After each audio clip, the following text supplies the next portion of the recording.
John Brown Bell, its history, and how that led to this history-making evening, and the importance of Veterans Day. The magazine starts now.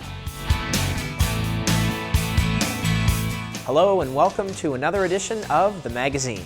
I'm Dan Ginden. On October 16th, there was a special event held at Union Common right here across the street from our studio. To understand the importance and significance of it, you must first learn the history of the John Brown Bell. Here is Brian Sullivan. You may or may not know the second most important bell in our nation's history is located right here on Union Common in Marlboro. It was originally located in the United States Armory building at Harper's Ferry, Virginia. The fort was originally built in 1848 as the Armory's fire engine and guardhouse and was the only building not destroyed during the Civil War. So who was John Brown and why was he so important? Marlboro Historical Society member Joan Abshire has done some extensive research on just who John Brown was and why the bell is so important to Marlboro. The bell is a symbol. On the tower itself, there's a plaque that said it's a symbol of a nation's efforts to provide equality and justice for all of its people. He was a family man. He had 20 children. He was a very dedicated abolitionist. He spent most of his adult life trying to do something about the slave situation. He was somebody that didn't see the color of people. He treated everyone the same. John Brown's plan seemed fairly straightforward. He and his men would establish a base on the Blue Ridge Mountains from which they would assist runaway slaves and launch attacks on slaveholders. At least that was the plan. He was ready in 1858 to launch his war, but Brown asked to postpone it because one of his followers threatened to reveal the plan, a threat the blackmailer did follow through on. Brown decided to seize the federal arsenal at Harper's Ferry rather than stage guerrilla warfare from the mountains. Attacking the arsenal was in effect attacking the federal government, and many warned him of the dangers. He was very friendly with Frederick Douglass, and he consulted with him a lot of times before he did anything, and he did on this occasion. And Frederick Douglass spent about 2 hours trying to talk him out of going to Harper's Ferry. He thought it was a steel trap, and they were all going to be caught there, which is what happened. John Brown captured the fort in 1859. He had hoped that his actions would encourage the slaves to join in his rebellion, thus enabling him to form an emancipation army. He took the majority of these men, crossed the river, and took the night watchman at the river, took another one at the gate of the arsenal, kept them as hostages, then sent out several of his men to round up more hostages. 2 days later, the armory was stormed by Robert E. Lee and a company of Marines.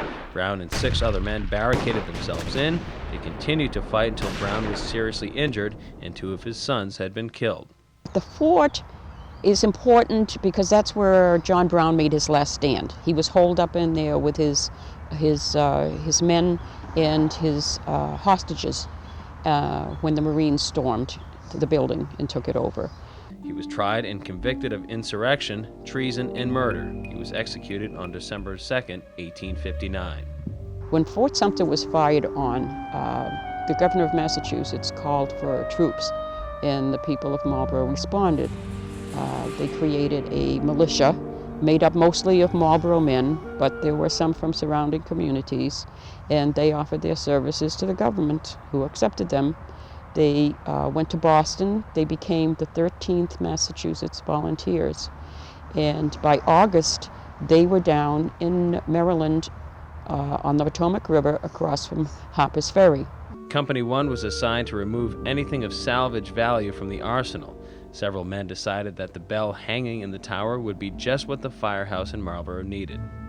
On September 26, 1862, Lieutenant David Brown led the men of the company to remove the bell. They found a rope and started to lower the bell, and the rope broke and fell to the ground, and there were a couple of little chips on the flange.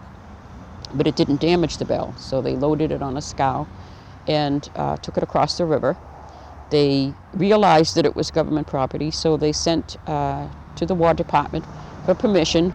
The War Department gave them permission to keep the bell, but they found, to their disappointment, that their lack of funds and restrictions on railroad transportation would prevent them from shipping it to Marlboro at that time. The only people that really know about the bell are the people in Marlborough and the people in Harpers Ferry.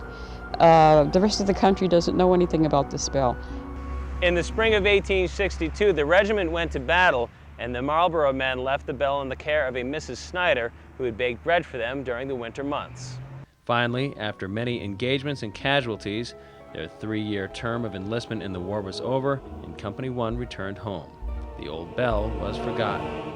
The war lasted longer than expected, and only 9 of the original 16 men who procured the bell had survived. It wasn't until 30 years later, when some of the men made a trip to Williamsport, that they decided to inquire about the bell. To their surprise, Mrs. Snyder had lived up to her promise. The bell was still in her possession, and she gladly gave it to the men. Lysander Parker and James M. Gleason of the original Bell Squad then had the bell shipped to Marlborough. John A. Rollins, Post 43 of Marlborough, was then building a 3-story headquarters for themselves on Main Street. The John Brown Bell was placed on the front of the GAR building, overhanging the street. When the GAR building was torn down, a special tower was built on Union Common to house the bell. This is where it remains to this day. To me, it's more than just a symbol of John Brown's efforts to free the slaves. It's also kind of like a relic of the people who brought it back.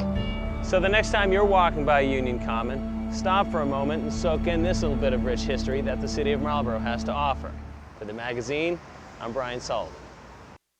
So now you know the history of the John Brown Bell. Here now is a look at the ringing of that historic bell in Union Common. A large crowd gathered at an event on Main Street that they just needed to see to believe. October 16, 2009 marked the 150th anniversary of the raid on John Brown at Harpers Ferry in Virginia, now West Virginia. The bell hung in the tower of the building John Brown was captured in 1859. It now hangs at Union Common and holds meaning to Marlborough residents. If you grow up in Marlborough, you can't help but know about it. Tonight is October 16th. It's the 150th anniversary of John Brown's raid. John Brown's raid is generally believed to be the spark that started the Civil War. It was sitting in the firehouse where John Brown was captured and has kind of developed into a legendary status. A gathering of city officials, residents, veterans, members of the National Guard, and military personnel started the evening off with songs and stories of the John Brown Bell and its journey to Marlborough from members of the Marlborough Historical Society. We have such a wonderful piece of history within this community, and a lot of times people don't know about the history. So I think to have a program like this, a historical program that gives information to our residents, allow us to come together on an occasion to honor those fallen veterans. I think it is wonderful. I learned a lot this evening. I'm so grateful to the Marlborough Historical Society and also to the veterans groups that have participated this evening. It was a wonderful program, a very informative program, and I'm honored and privileged as the mayor of the community to have been part of this program. Following the presentations, the crowd moved across the street to Union Common, where the John Brown Bell is today. As guns fired and trumpets played, the John Brown Bell was rung, making history in Marlborough.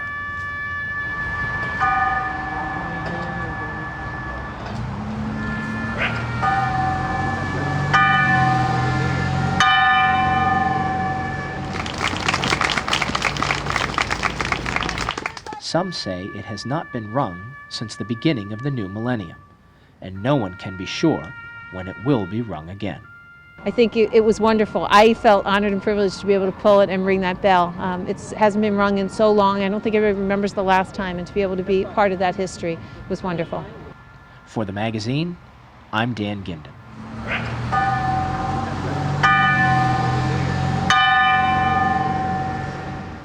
We've shown you the history of the John Brown Bell from Union Common and the bell ringing ceremony. Now we'll reintroduce you to something else significant here in the city, Veterans Day. Here's Kristen Doucette.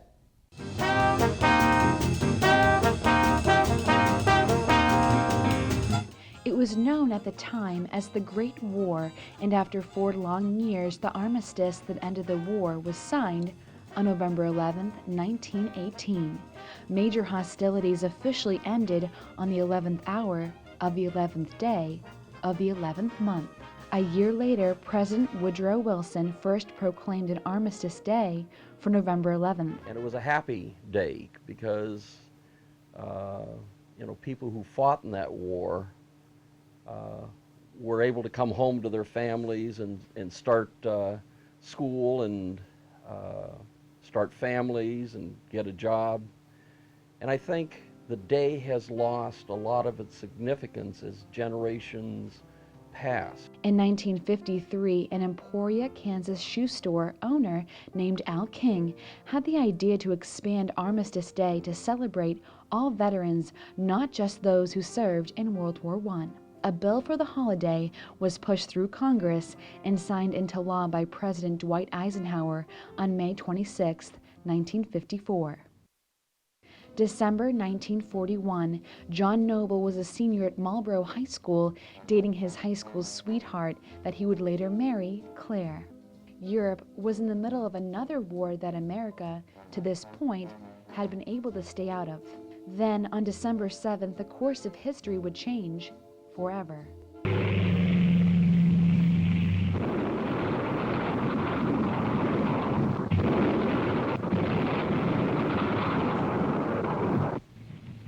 Yesterday, December 7th, 1941, a date which will live in infamy. By June 1942, John had graduated and was working as a stockboy at Conkinen's, the Main Street store he would later own. The country was in a full-fledged war on 2 continents, and John was anxiously waiting to be called to service.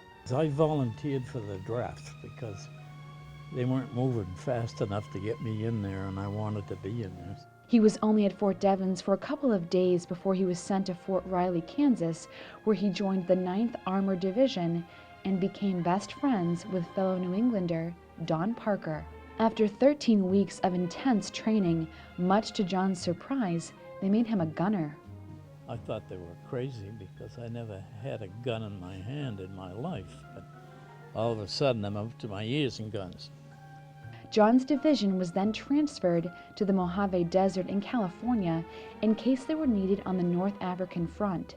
John's travels didn't end there. We went to Camp Kilmer in New Jersey, which was to lead us on the Queen Mary to go to England and then into the continent. I was given a job with 3 or 4 other guys to go find us a place for rest, and we did. We went down Luxembourg and found a village that looked very nice, and it was, and we could move in there without moving everybody out in there. And we got a call on the radio the day we found the thing to get your fanny back up here. All hell is broken loose. The hell that John spoke about was the Battle of the Bulge, one of the most significant battles of World War II. We were heading out this particular morning and heading towards Bastogne. And we went into this village. Mine was the second tank in the little parade. And so we're actually following a tank down a road. And there's a house on the left here that is just a house, we thought. Well, when I got up to the house at my tank and got a little bit behind us, we got hit. There was a towed 88 hiding on the side of the house, the further side, and he hit even with my assistant gunner's head, and took his head off. and that just, raised hell. We of course stopped, which could or could not have been bad. Usually they would, if they hit you once, they'd hit you 2 or 3 times to get you burning. And thankfully, apparently they didn't have enough ammunition to waste on me. And but what they did have was a machine gunner and a sniper. And my tank commander jumped out. He was my best friend.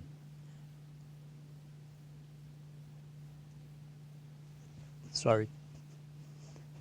He jumped out and got caught in machine gun fire and a sniper, and killed him by the side of the road. So there's 3 of us left, driver, assistant driver, and myself.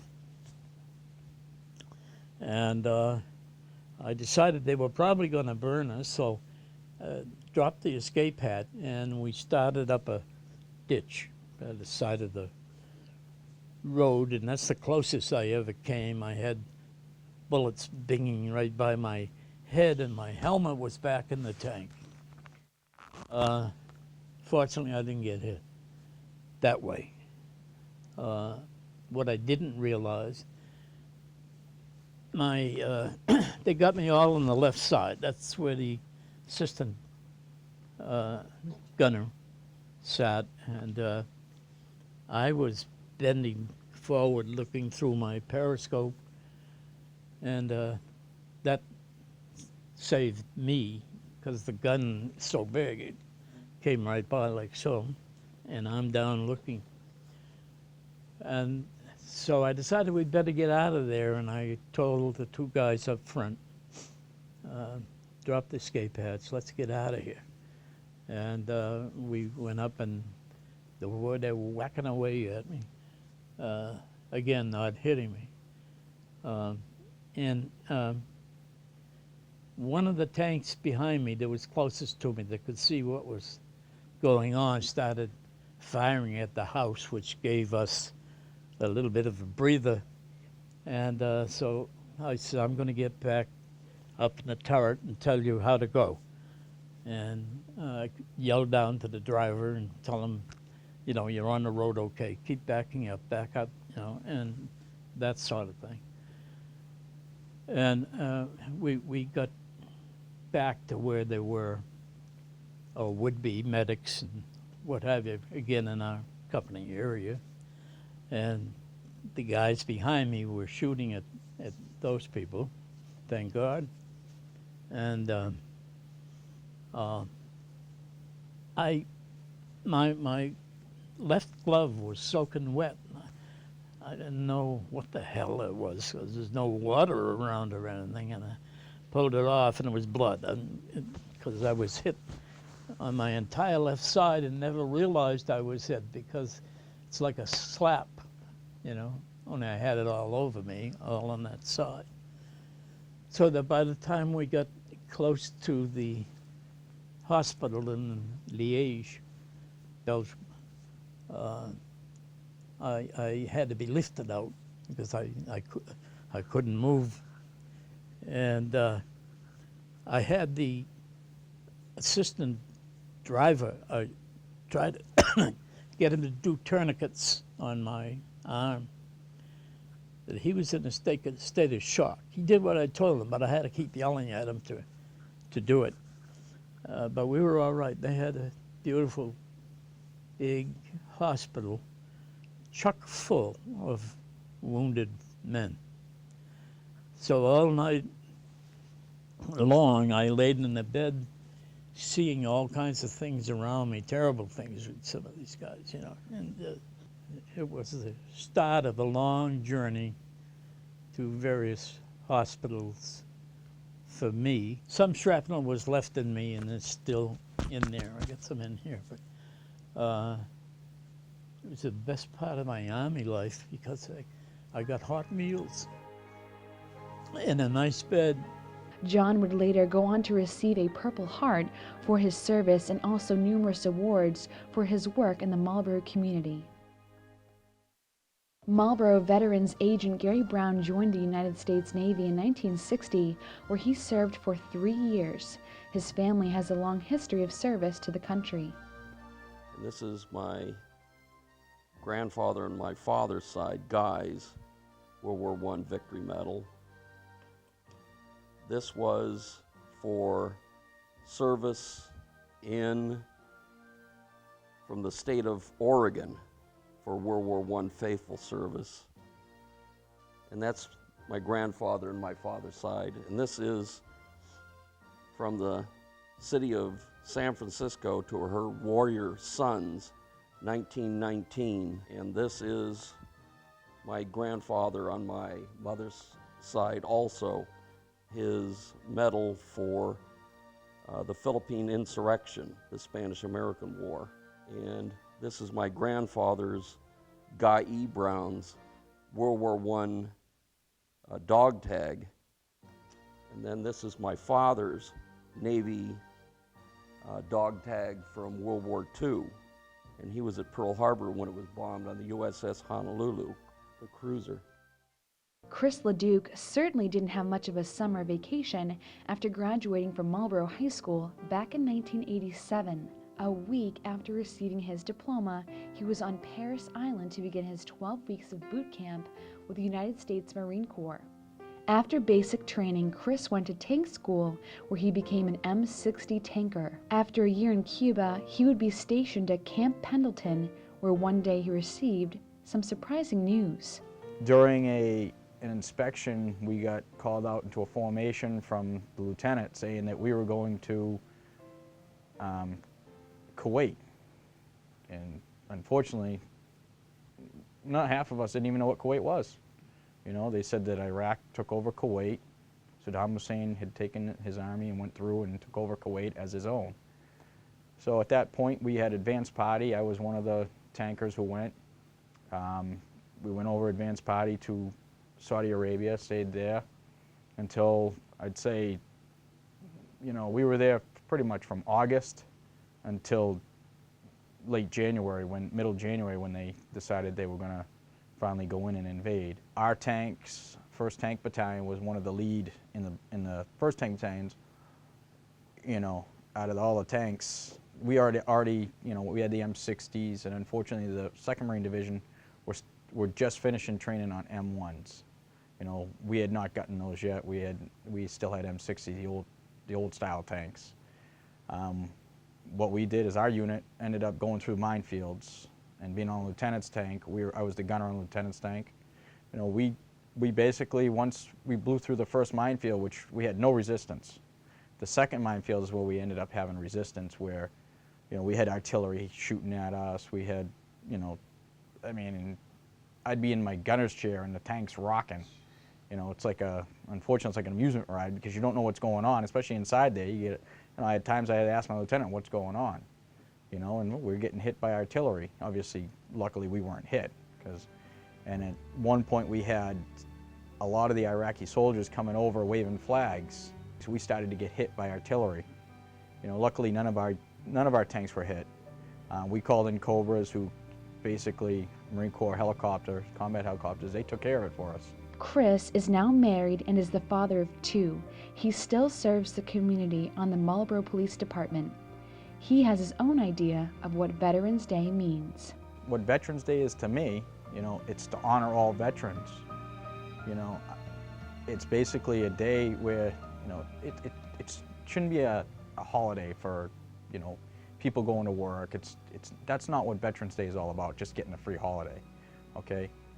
Veterans Day is something where you know, any way you do it, just take time out of your hands, even if you see somebody that you know is a veteran, and you walk up to them and say thank you. I mean, that's what it's all about. And I think the day has lost a lot of its significance as generations pass. Today, we heard from 3 veterans, each with their own perspective on the meaning of Veterans Day. And if you ask the more than 23 million other veterans across the country, you would probably get a different answer from each one. What we can say for sure is that Veterans Day gives us an opportunity to reflect on our freedoms and way of life, much of which we owe to all of our veterans. I'm Kristen Doucette for The Magazine. That'll do it for this issue of The Magazine. For all of us here at WMCT-TV, I'm Dan Ginden. See you in December.